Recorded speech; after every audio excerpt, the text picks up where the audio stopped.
Terrace गुवालानि सम्पति हाजोनि सल' जौगाथायनि बाथ्रा बुंनाय बीजेपी सरकारनि समाव सोरनि जौगाथाय जाखो बे गेदेर सोंथि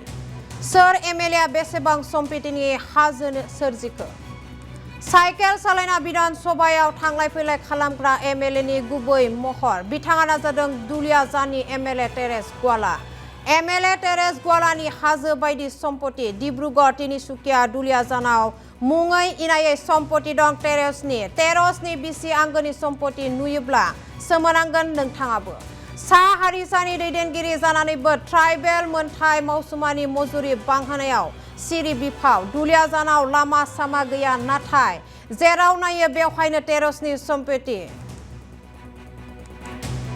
टेरस गुवालानि सम्पति हाजोनि सल' जौगाथायनि बाथ्रा बुंनाय बीजेपी सरकारनि समाव सोरनि जौगाथाय जाखो बे गेदेर सोंथि सोर एमएलएआ बेसेबां सम्पतिनि हाजो सोरजिखो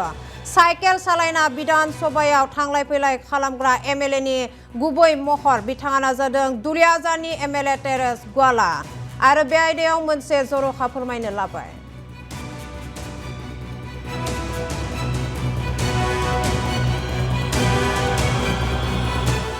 जाख्ल'थाय गैयै सरकारनि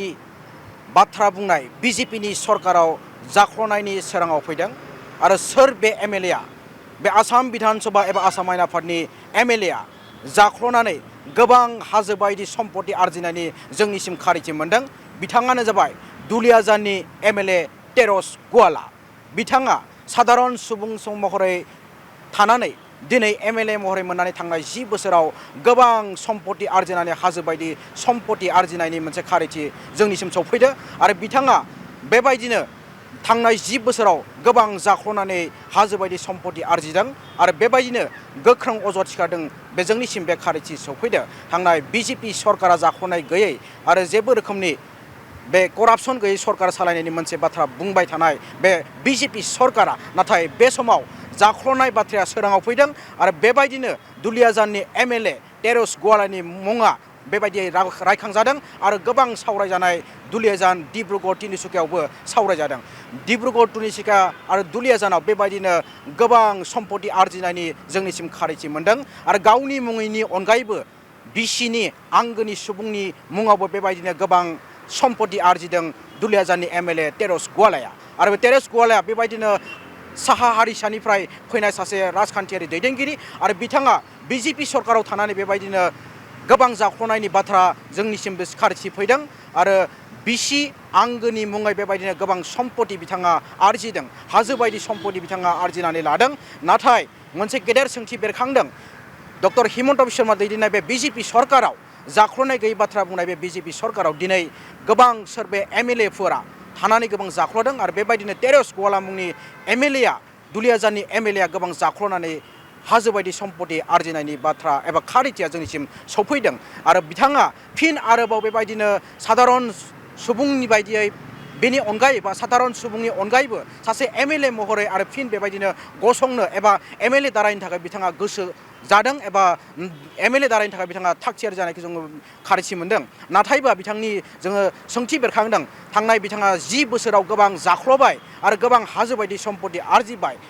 गोबां गावसोरनि साहा हारिसानि मुङावबो बेबायदिनो गोबां बेबायदिनो जनजाति खालामनाय एबा ट्राइबेल मोनथाय होनाय आरो साहा हारिसानि मुजुरि बांहोनायखौ लाफानानै बिथाङा गोबां बेबायदिनो गोबां जौगाथायनि खामानिखौ लानानै बिथाङा जौगाथाय जेबो रोखोमनि खामानि मावाखै खालि बिथाङा मावदों धोन सम्पति आरजिनाय आरो बिथाङा खालि हाजो बायदि सम्पति आरजिनायनि जोंनिसिम खारिथि मोनदों आरो नोंथांनो मोनफानि उनाव मोनफा जोङो खारिथि नोंथांमोननि सिगाङाव फोरमायलांबाय थागोन आरो अजद बायदिनो बे दुलियाजाननि बे टेरस गुवाला बिथांनि गोबां अजद बायदि बिथाङा बेबायदिनो हाजो बायदि सम्पति आरजिदों दुलियाजाननियाव बेबायदिनो 2 नं वार्डआवबो 90 लाख रांनि बेबायदिनो गोबां बिल्डिं आरजिनानै बा इनायै बे खारिथि मोननाय जादों आरो नैथि बेबायदिनो टेरसनि आंगो सासे इन्जिनियार एबा थिखादारनि मुङावबो बेबायदिनो गोबां सन्देह खालामदों रायजोफोरा आरो बेबायदिनो तिनिसुकियाव गेलापुख्रियावबो मोनसे 14 लेसा हानिबो न' बायनायनि एबा हा बायनायनिबो जों खारिथि मोनदों आरो बेनि अनगायैबो गोबां रोखोमनि हा बायदों आरो गोबां हा बायनानै बेबायदिनो थाव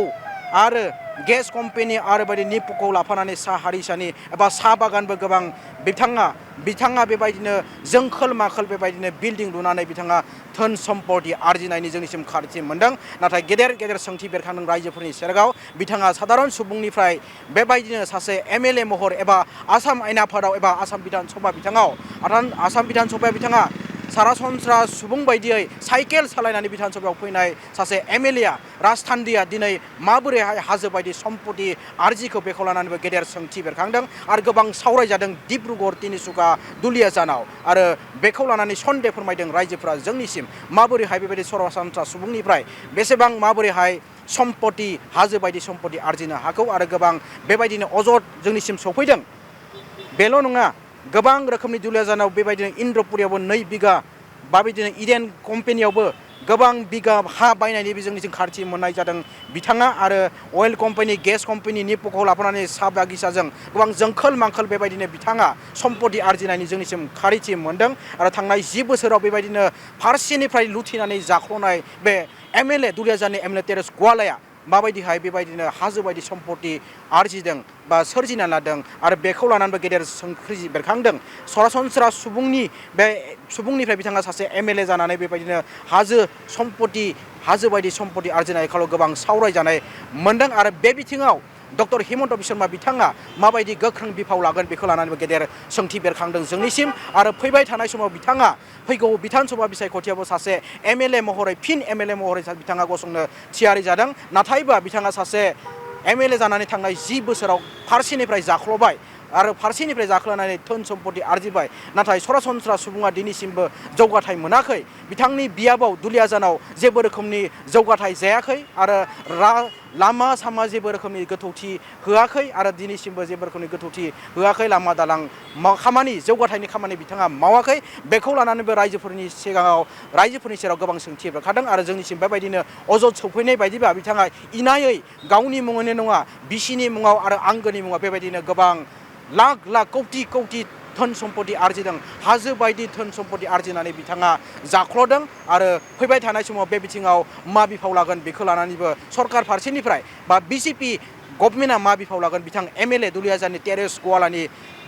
बिथिङाव बे समाजो फोरमायगोन आरो बेखौ लानानै गेदेर सोंथि बेरखांदों आरो बेखौ लानानै गोबां मैखोम बिजाथाय सोमजिदों डिब्रुगड़ दुलियाजान तिनिसुकियाव आरो बे बिथिङाव मा बिफाव लागोन बेयो समाजो फोरमायगोन।